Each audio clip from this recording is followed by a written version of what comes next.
It's my pleasure to welcome Abby Sturges to the Do Tell Virtually podcast. Abby is a leadership development consultant, facilitator, and coach. Working with teams and individuals, she shapes healthy environments where creativity and people thrive. Abby helps her clients transform their work and lives through collaborative and strategic workshops, customized learning and development programs, and individual coaching. Abby has 15 years of experience building product and design teams within corporations, consultancies, startups, and nonprofits. She holds an MFA in product design from Stanford and a BFA in industrial design from Carnegie Mellon. She is a trained coactive and embodied leadership coach. Please help me welcome Abby to the Do Tell Virtually podcast.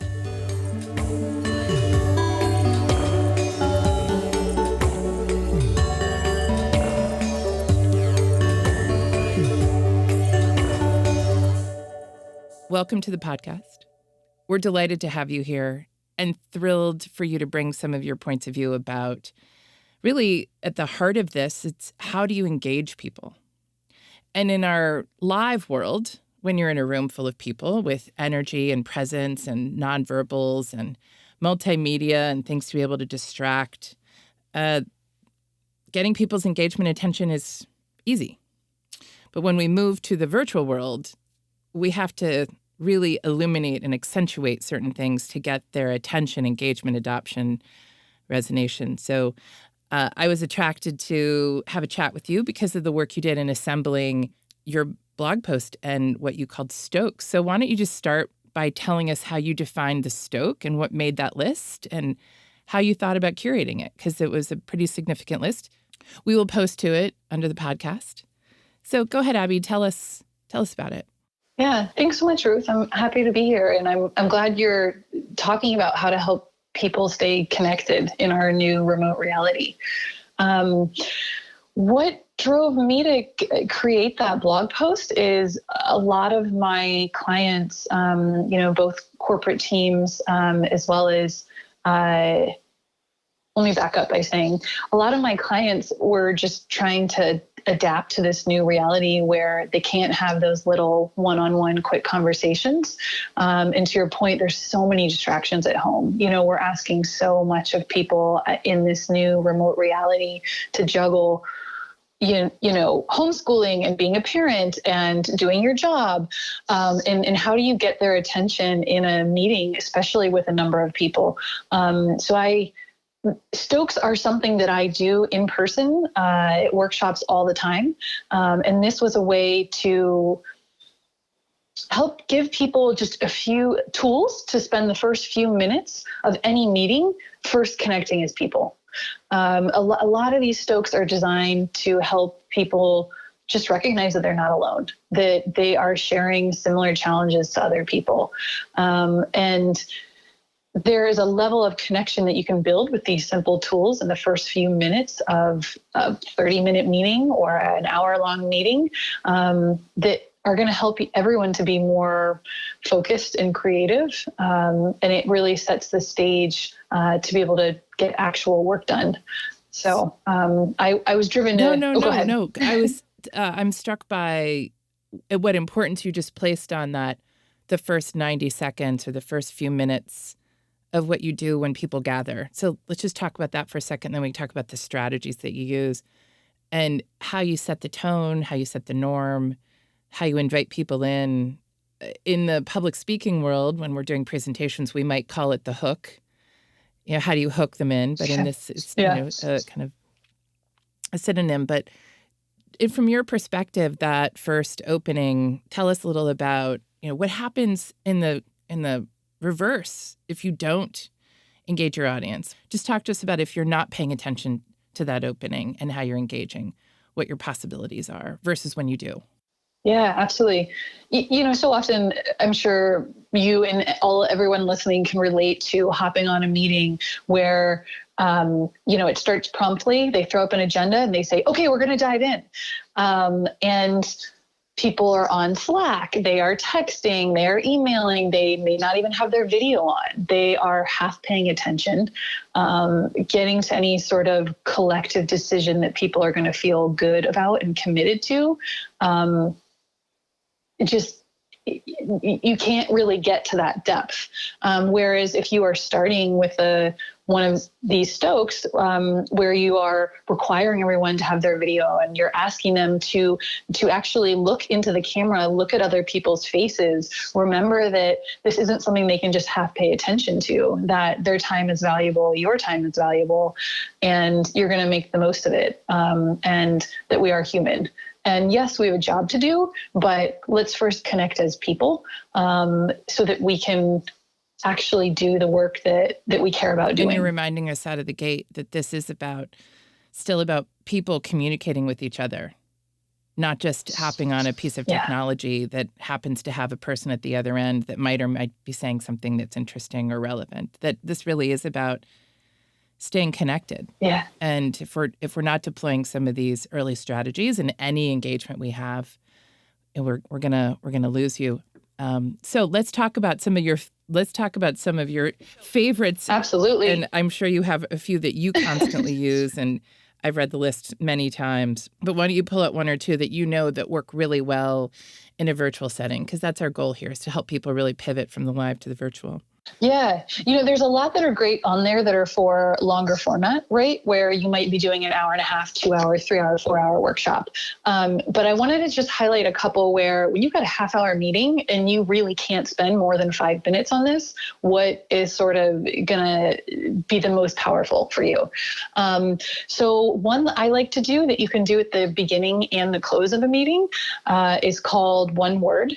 And it's as simple as giving the instructions of, okay, I'm going to share one word about how I am feeling in this moment to capture my present state. It has this power of just naming, even if you just came from another meeting and got really tough news, or you have a kid that just spilled and made a mess everywhere, and now you got to jump on this call and be a person. Being able to name and say frazzled or present or whatever it may be, there's a lot of power in that. So naming whatever, as a facilitator, starting with that and saying whatever your word is, and then saying the name of someone else in the group and have them say their word and then pick someone else to go next. So you have a clear direction. It works really well on gallery view, making sure you can see everyone on the call at one time. But this way, you're just really quickly just stating where you're at emotionally, is one I love. Another one that works well for large groups, if you've got over 10 people, over 15 people, and you only have a few minutes, it's called Cheers. There's a number of ways to do this, but it is a series of statements that start with, give me a cheers if, and depending on the group and how formal it is, they can have the beverage of their choice, a coffee, a tea, a mocktail, a cocktail, whatever it may be, or it can just be, a pencil, but some way that you can visually see everyone on the call. So again, in gallery view, and raise a glass or raise your hand to say you agree to something that they're cheersing. So you might say, give me a cheers if you have yoga pants or exercise shorts on right now. Give me a cheers if you have stress-eaten cookies today. It can also be relevant to whatever you're working on. Give me a cheers if you're feeling really excited about this report we read in preparation for this workshop, right? But just visually being able to see other people sharing your experience, it goes a long way. It's a ritual that brings people together, that reminds them of, oh, that thing I was doing, I maybe felt bad about, other people are doing too. We're in the middle of a pandemic. Your first example about one word, we actually used it, your suggestion, on a webinar with about 100 people. How'd it go? And we had them write it in a chat. Okay. So that was one way everybody could see their word. And then another one, we actually had them text it to a poll app. Yeah. And then it became a word cloud later in the session. Oh, great. And we added, where are you physically and where are you emotionally? Cool. So we had a mixture of words. And we thank you for that suggestion. Oh, I'm so glad to hear that. I love to hear people using these. That was why I put it together. And it's not, it's a collective of what I gathered from colleagues of mine. The piece that we like about it, it's the easiest way to get them to do something.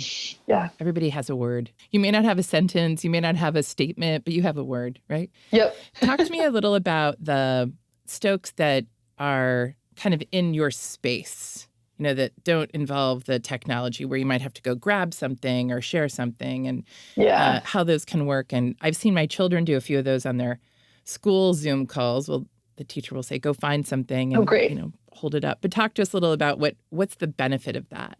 Yeah. So, a lot of these Stokes in general are, they're mental and physical warm-up exercises so that you can connect and get to the real work.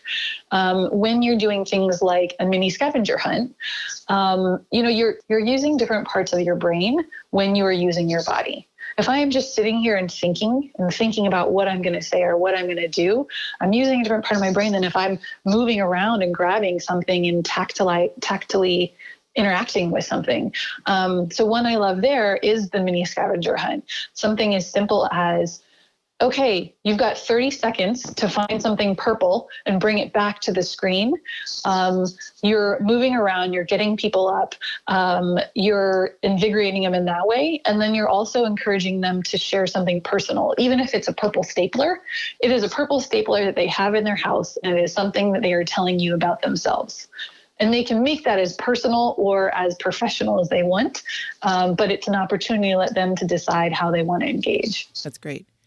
And one kind of Stoke that I read your list again last night, and I can't remember, but the notion of telling people in advance, too, that you're going to come to this call with something as opposed to just doing it on the call. Meaning, I need you to either read a sentence, read a paragraph, get yourself thinking about it. We know in adult learning circles actually increases someone's attention and engagement before they even get there. Mm-hmm. So having one of those activities you might do in the first 90 that seem spontaneous can also be delivered, in the email the night before. And that's something people, I think, in the virtual world really need to get their head around is I can't have somebody show up to a call cold. Right. Like that's a really tough transition because we have so many distractions to have to sift through. So help them sift through those distractions before they get there. So I've got my word ready. I've got my purple thing ready. Yeah, I think that's a great point. I think it really depends what you're looking for in that call, right? I work with a lot of people where they're literally in Zoom meetings from 8 a.m. to 5 p.m. And they don't, preparing sometimes can be overthinking it, right? Or like, what object would I actually be comfortable showing? Where if you're like, you have 30 seconds, go.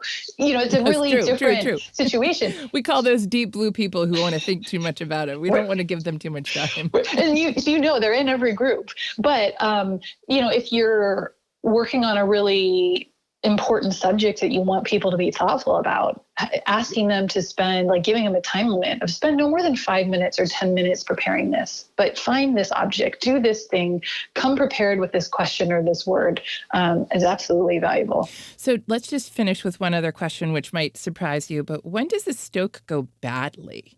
When can something kind of fail? What does the facilitator or speaker do that kind of kills it? I can think of a few off the top of my head, but the couple that are coming to mind are being really clear on your instructions. And with remote, you have to be really clear on who's going next. If you forget to mention who's going next, then you have that, everyone just sort of sits there in silence, should I? Or if it's just an instruction to do something, like text something, have it on the screen, be very, as opposed to text this number. What number was that? Yep. And I find actually anytime you're ever facilitating, you have to give instructions twice. So you say, I'm going to ask you to do this thing. I'm going to show you how it's done. I'm going to ask you to do this thing. So you start with it, you give an example, and then you tell them again what you need them to do. That's so powerful. Someone said that to me the other day in a different way in teaching, which was teach it and reteach it. That kids need to hear the reteach. And the reteach might be a different way. You might say it to them and then show it to them on the screen.